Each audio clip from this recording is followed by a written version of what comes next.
Contribution du Rassemblement des Républicains. Est-il possible de se réconcilier sans avoir une pensée compatissante pour tous ceux qui portent à jamais sur leur corps et dans leur âme les stigmates des sévices, des brimades, des tortures et des viols? Non, assurément.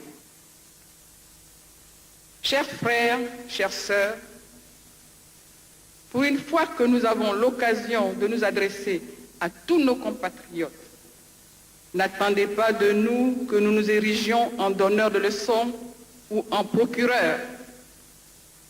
Non pas qu'il n'y ait rien à dire.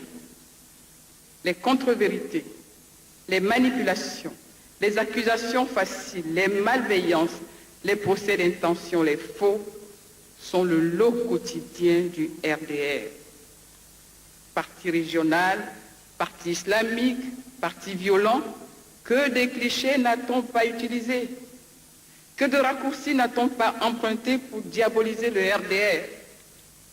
Dieu merci, le bon sens et la vérité finissent toujours par l'emporter sur ces jeux politiciens reposant sur l'art du renversement dialectique qui fait de la victime le bourreau. En effet, bien que né à Dimboko, en Côte d'Ivoire, le 1er janvier 1942, de père et de mère ivoiriens, bien que cela soit su de tous, particulièrement de la classe politique ivoirienne, le souci de conquête et de conservation du pouvoir en dehors des règles démocratiques continue de présenter, contre toute logique et sans la moindre tenue, notre président, le docteur Alassane Dramane Ouattara, comme un étranger. Nous sommes convaincus que le rétablissement définitif de notre président dans ses droits civiques et politiques, donc son éligibilité à toutes les élections, est une condition indispensable au renforcement de l'unité de la nation ivoirienne. Contribution du mouvement populaire ivoirien. On parle du Premier ministre Dramane Alassane Ouattara. Il était Premier ministre. Quand il était Premier ministre, est-ce qu'il était burkinabé? Ça c'est un.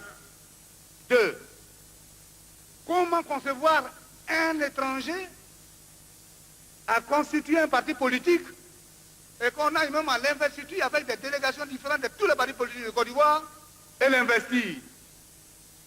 Donc pour nous, au mouvement populaire ivoirien, Alassane Dramane Ouattara est bel et bien ivoirien. Pour nous-mêmes, le problème était résolu. Puisqu'il a un parti politique, nous y sommes tous invités. Même le FPI a amené une délégation très forte. Ce jour-là, moi, j'avais envoyé que 15 personnes. Ah oui, oui, oui. Et on dit que le monsieur n'est pas ivoirien. Et encore quelque chose de surcroît.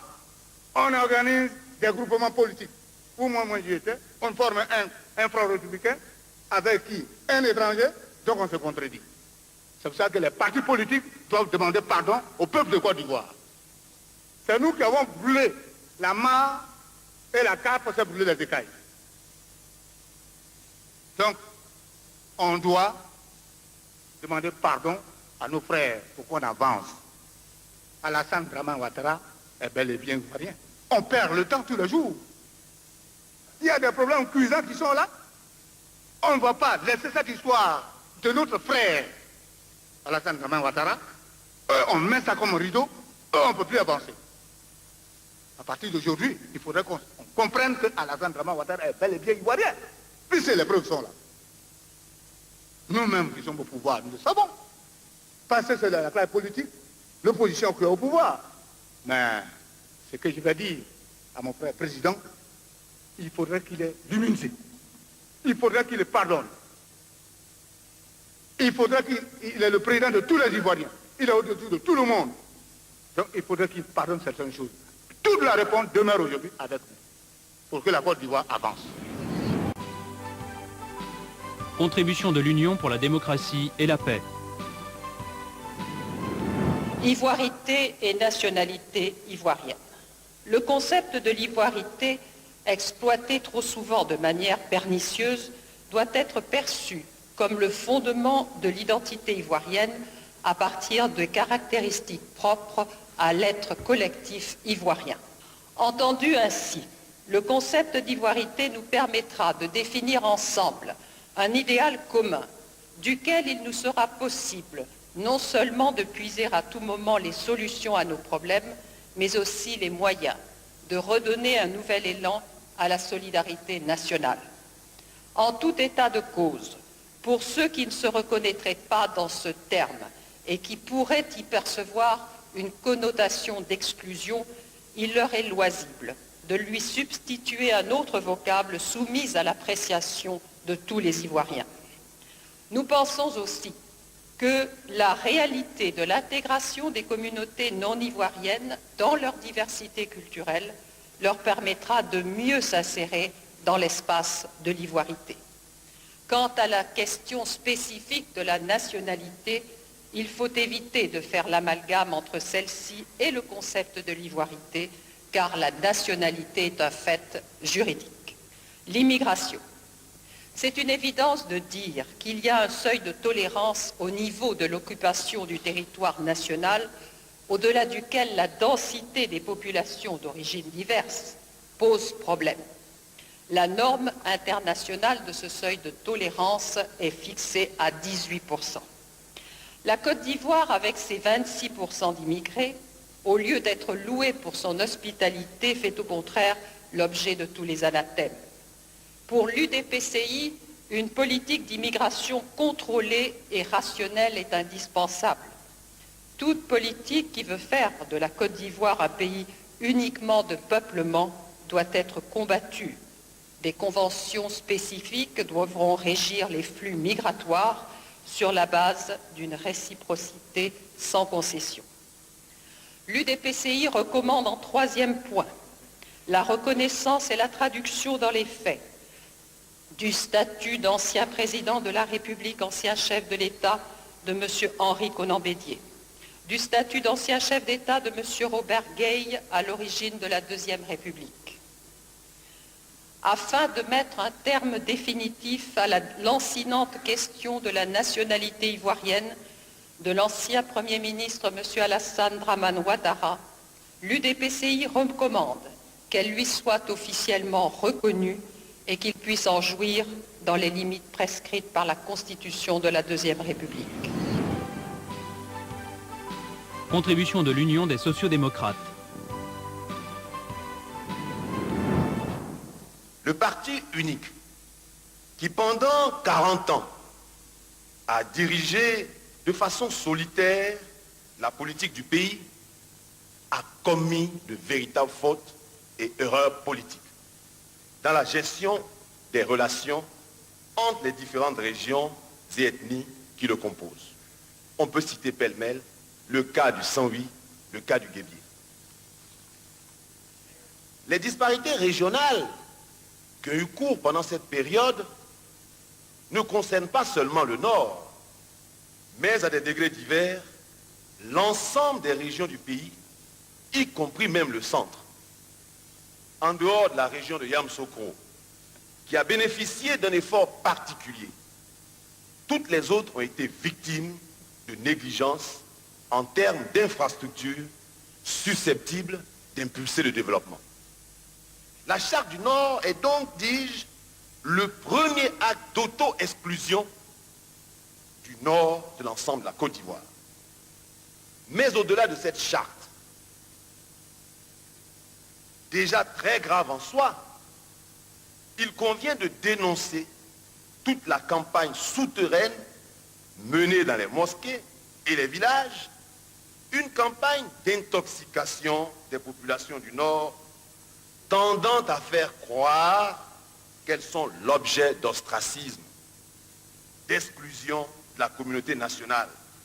Et cela au moment même où plusieurs ministres et hauts responsables de l'État venant du Nord faisaient partie des différents gouvernements. Le coup d'État que l'USD avait publiquement et solennellement condamné constituait à nos yeux la violation la plus grave des institutions républicaines de notre jeune histoire. En effet, fidèle à ses options socialistes, l'USD est par principe contre les coups d'État comme moyen d'accéder au pouvoir.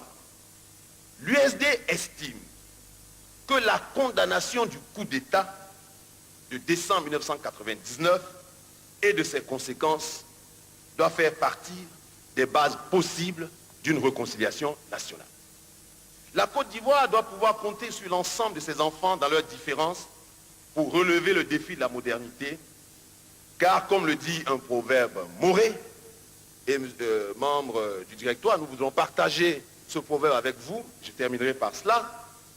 Ce proverbe mauré dit donc, si tu diffères de moi, loin de me nuire, tu m'enrichis. Je vous remercie.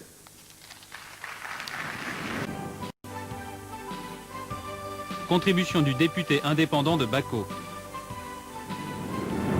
Je suis Mamadou Ben Soumaoro, député à l'Assemblée nationale, musulman, Djoula, Oudjeneka, ancien porte-parole du RDR et d'Alassane Dramane Ouattara, ancien prisonnier de la transition militaire. Pour rien, je voudrais que ce forum comprenne bien que l'amalgame politico-ethno-religieux proposé non pas par le RDR, mais par Alassane Ouattara et son clan pouvait naturellement séduire, capter et finalement instrumentaliser des esprits candides, jamais encore confrontés au jeu démocratique et à ses pièges. Les problèmes de personnes, les guerres des chefs, ont occupé le devant de la scène pendant les 10 dernières années, au point d'occulter la réflexion politique des pouvoirs qui se sont succédés. Le procès en xénophobie intenté à la Côte d'Ivoire comme celui de l'esclavagisme des enfants, ou encore le problème de nos antagonismes ethniques, déroutent les Ivoiriens. Ces périls existent certes et nous interpellent, mais nous ne nous retrouvons pas dans des comportements ponctuels, largement amplifiés dans des campagnes de presse destinées à nous salir. L'islam est une foi conquérante, mais cette foi qui est conquérante pour l'islam lui-même ne saurait l'être pour un homme fut-il Alassane Dramane Ouattara. Toutes les conquêtes passées et à venir l'ont été et le seront pour le prophète Mohammed, que la paix infinie s'étende sur lui. Je m'impose le devoir et prends le risque aujourd'hui d'interpeller les chefs de la communauté musulmane, de ma communauté religieuse, sur la position dominante et incontournable qu'ils occupent. C'est de cette autorité-là que je leur demande d'user pour convaincre Alassane Dramane Ouattara de se retirer de la vie politique ivoirienne dignement et sans condition, ici et maintenant. Vous savez comme moi, qu'aucune autre clé ne permettra d'ouvrir la porte de cette réconciliation tant attendue. Vous avez manifesté à Alassane et pour Alassane un attachement, une fidélité et un sacrifice qui méritent tous les éloges. Vous avez à l'évidence un choix difficile à faire entre Alassane et la Côte d'Ivoire, c'est-à-dire entre le désordre et la paix, entre la mésentente et la concorde, entre la guerre et l'amour. Je ne me suis peut-être pas bien fait comprendre. Ce que je vous demande est pourtant simple. D'un côté, vous avez un individu, de l'autre, un pays entier avec ses habitants, vos frères et vos sœurs. Pour le reste, il me faut attirer l'attention de chacun sur le fait que tout le monde comprend désormais le distinguo entre la nationalité d'Alassane et son inéligibilité. Je viens de remettre un dossier complet en béton sur le sujet au vice-président de cette instance et président de séance. Dossier troublant s'il en fut, avec des éléments nouveaux et accablants sur la nationalité d'Alassane. Je n'ai ici que le temps de citer la naturalisation de sa sœur cadette, par décret en 1992, quand il était Premier ministre lui-même. Le yo-yo imposé à notre intelligence entre sa toute première carte d'identité établie en 1982, 40 ans après sa propre naissance, et une deuxième carte d'identité établie en 1990, avant même l'expiration de la première, sans compter une lettre suspecte et illégale, demandant la rectification du patronyme de sa mère. Son propre frère aîné, Gaussou Ouattara, s'épanche et reconnaît dans un journal de la place financé par Alassane lui-même que son cadet a été voltaïque. Cette partie inédite est à votre disposition dans ce dossier désormais confié à l'histoire de notre pays. Lorsqu'on rêve seul, ce n'est qu'un rêve. Lorsqu'on rêve ensemble, c'est le commencement de la réalité, disait le théologien de la libération, le brésilien Dom Helder Camara. Je vous engage à partager ce rêve d'une Côte d'Ivoire forte, stable, ouverte au sortir de ce forum de la réconciliation. Je vous remercie.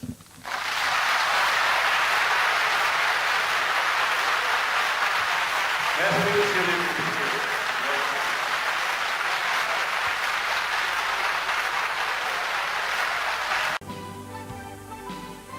Contribution du PNI.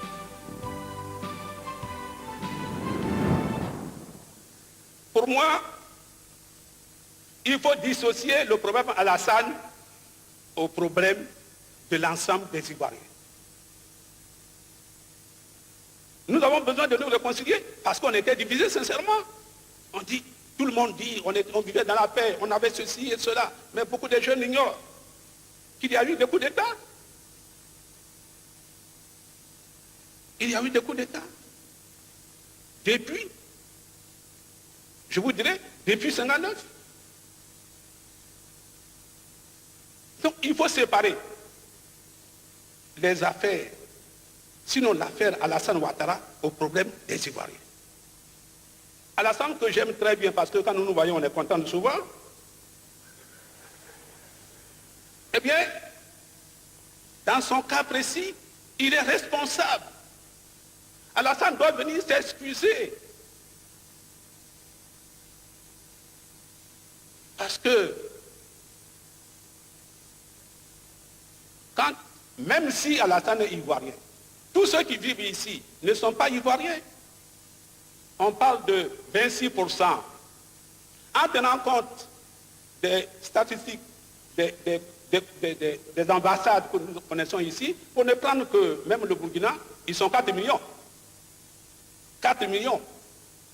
Est-ce que les Burkinabés sont plus nombreux que les Maliens? Les Maliens, dans chaque campement, dans chaque village, dans chaque ville, ont un quartier. Les Burkinabés n'ont pas de quartier. Donc, les Burkinabés ne peuvent pas être plus nombreux que les Maliens. Or, les Burkinabés sont 4 millions. Avant même de créer le PNI, j'ai fait des enquêtes.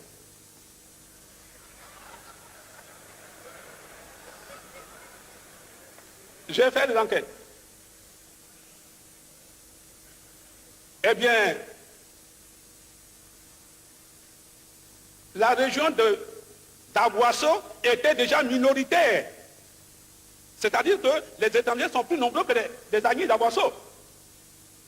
La région de Bondougou était pratiquement minoritaire. À Abidjan, il y avait l'égalité. Alors, et qu'on parle de 26%, nous sommes encore dans le faux.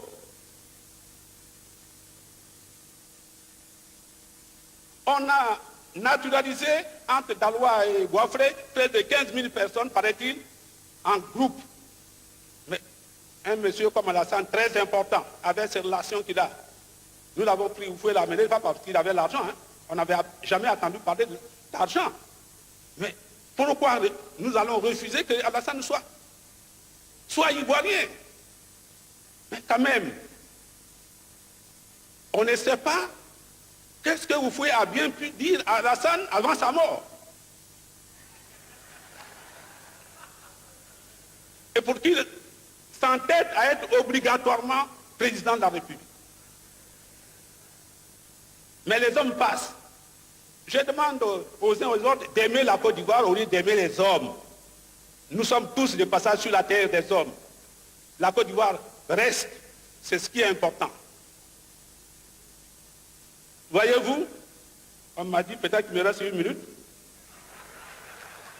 Je n'ai pas encore démarré.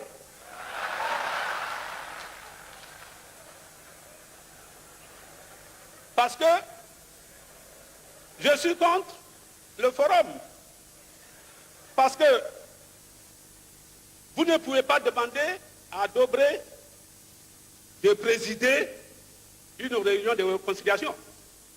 Ce n'est pas possible. Il sait de quoi je parle. Il sait ce qu'il a enduré le 14 janvier 1963 à Yamoussoukro, devant moi. Et si c'est celui-là le juge, il a quelque chose à dire, c'est un témoin. Cela n'est pas possible. C'est pour ça que nous sommes dans nos fautes.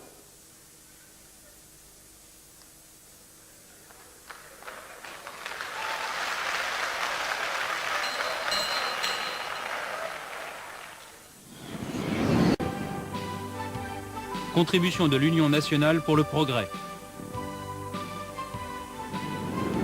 Le règlement définitif de la question ado du docteur Dramane Alassane Ouattara, si vous voulez bien. Nous disons à l'Union nationale pour le progrès social que sur la question de nationalité et de l'éligibilité du docteur Alassane Dramane Ouattara pose un problème d'historicité controversée, cela est essentiellement dû à la nébuleuse qui entoure ce débat tantôt politique, tantôt juridique. Nous sommes tentés de croire que la Constitution sera mise de côté chaque fois que des candidats seront confrontés à ce genre de problème. D'ailleurs, il urge de savoir si c'est l'État de Côte d'Ivoire qui doit prendre en charge les travaux de cette enquête ou si c'est le candidat lui-même dont l'éligibilité et la nationalité sont remises en cause. Nous pensons enfin que nous sommes d'avis avec tous les Ivoiriens qui pensent que l'argent du contribuable, et là je parle en tant que fiscaliste, doit servir à financer des projets de développement plutôt qu'à financer la recherche de preuves irréfutables nécessaires au règlement d'un problème politique quelconque ou d'un problème juridique aussi grave qu'il soit. Il faudrait aller au Burkina, il faudrait aller au FMI, il faudrait aller en Côte d'Ivoire, il faudrait aller partout. Qui est-ce qui doit payer toutes ces charges? L'État ivoirien ou le candidat? Nous pensons qu'en tout état de cause, l'ouverture d'une telle enquête est inopportune et est un réel déphasage avec une application stricte de la Constitution.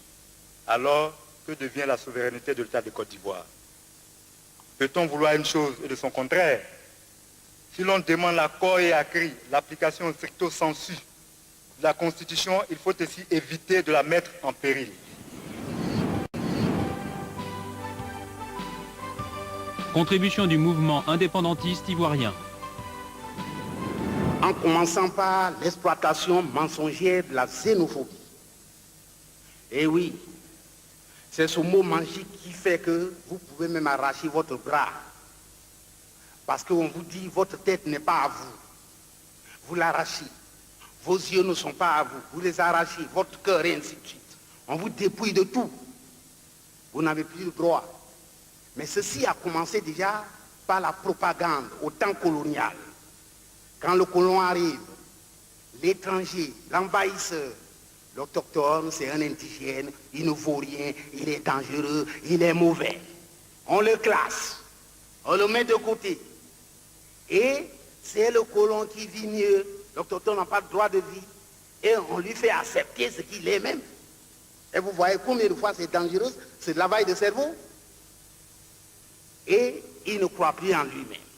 Il n'y a pas de pays sans étrangers, ça n'existe pas. D'ailleurs, ce ne serait pas trop bon. Quand on fait une invitation, il n'y a pas d'étrangers, on ne sait pas si la sauce est très douce. Mais néanmoins, on n'invite pas plus d'étrangers que ses propres enfants. On est d'accord? Alors, le nombre trop exagéré d'étrangers dans un pays donné veut dire extermination des autochtones. Dans aucun pays, si vous voulez, celui qui veut, il fait un débat télévisuel avec moi.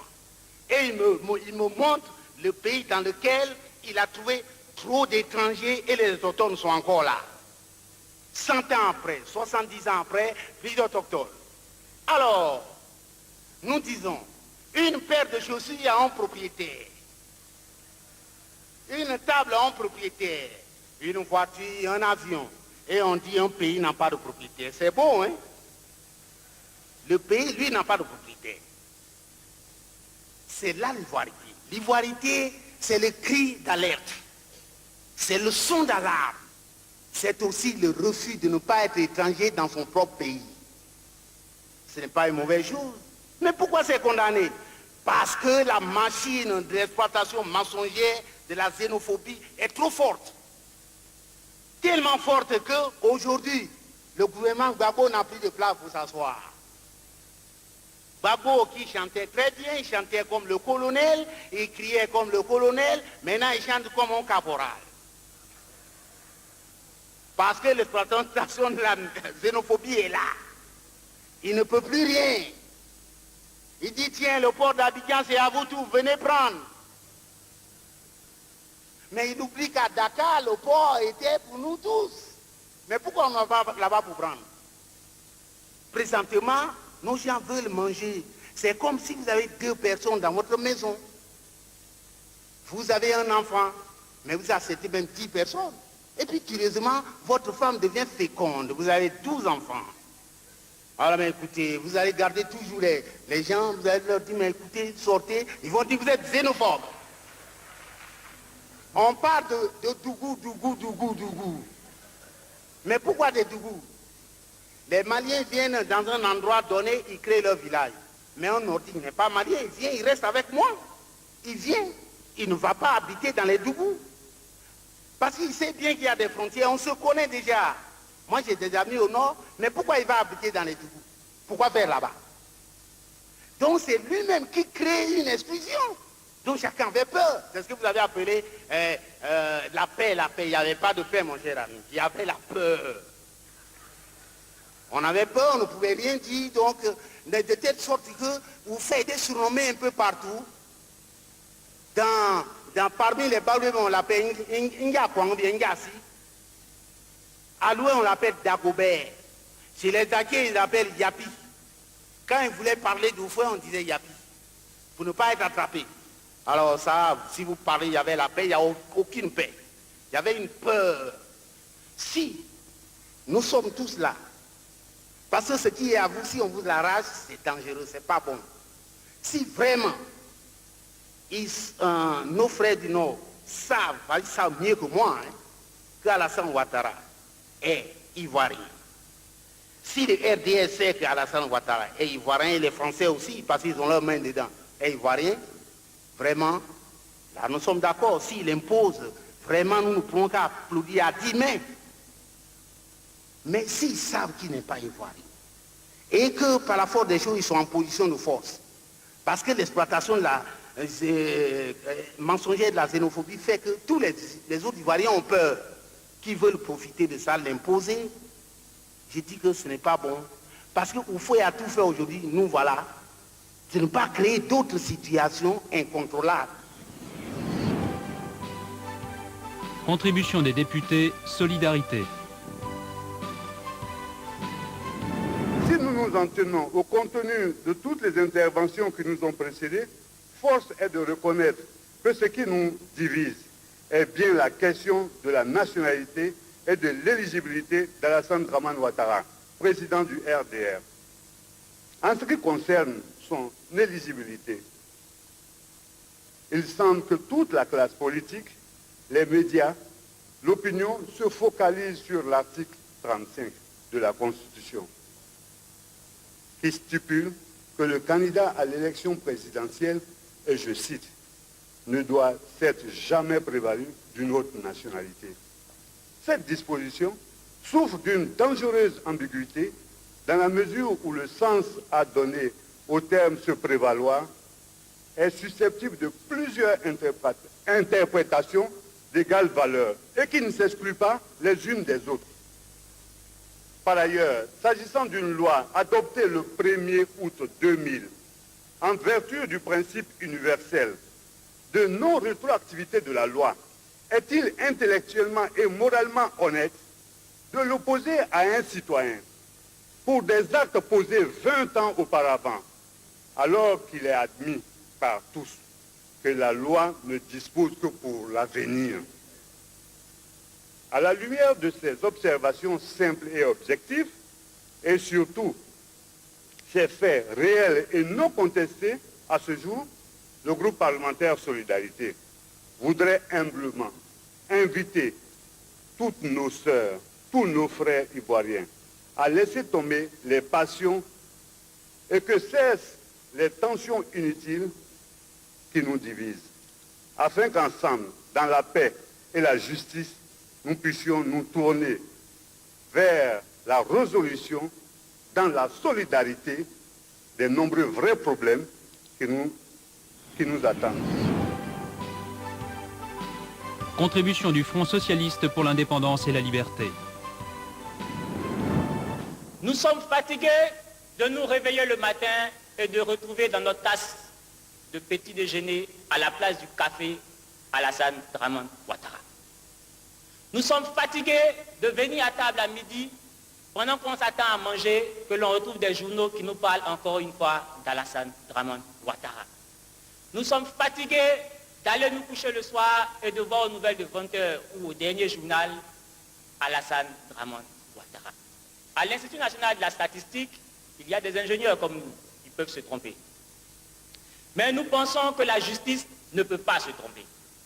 Parce que la justice est faite pour que la vérité soit connue de tous et présentée au vu de tous. C'est pour cela que le collectif de partis politiques pense qu'il est donc nécessaire et utile pour le gouvernement du FPI de mettre très rapidement en place toutes les institutions juridiques telles que prévues par la Constitution que nous avons tous votées, afin que M. Alassane Dramane Ouattara, ne pouvant plus se servir de l'alibi d'un vide juridique parce qu'il a été ancien Premier ministre, puisse éclaircir juridiquement devant la Cour compétente de par notre Constitution cette ambiguïté sur sa nationalité. Toutefois, le collectif des partis politiques s'insurge contre une modification éventuelle de la Constitution quant à son éligibilité, car nous l'affirmons de nouveau, comme nous avons appelé à voter oui à la Constitution, le président de la République de notre chère Côte d'Ivoire ne doit s'être prévalu d'aucune autre nationalité. Alors je voudrais tout simplement vous demander de prier le chef de l'État de créer après ce forum une tribune d'échange sur les grandes décisions nationales, comprenant un représentant au moins de tous les acteurs du forum, afin que, au sortir de ce forum, nous ayons ce que l'on va appeler un forum perpétuel.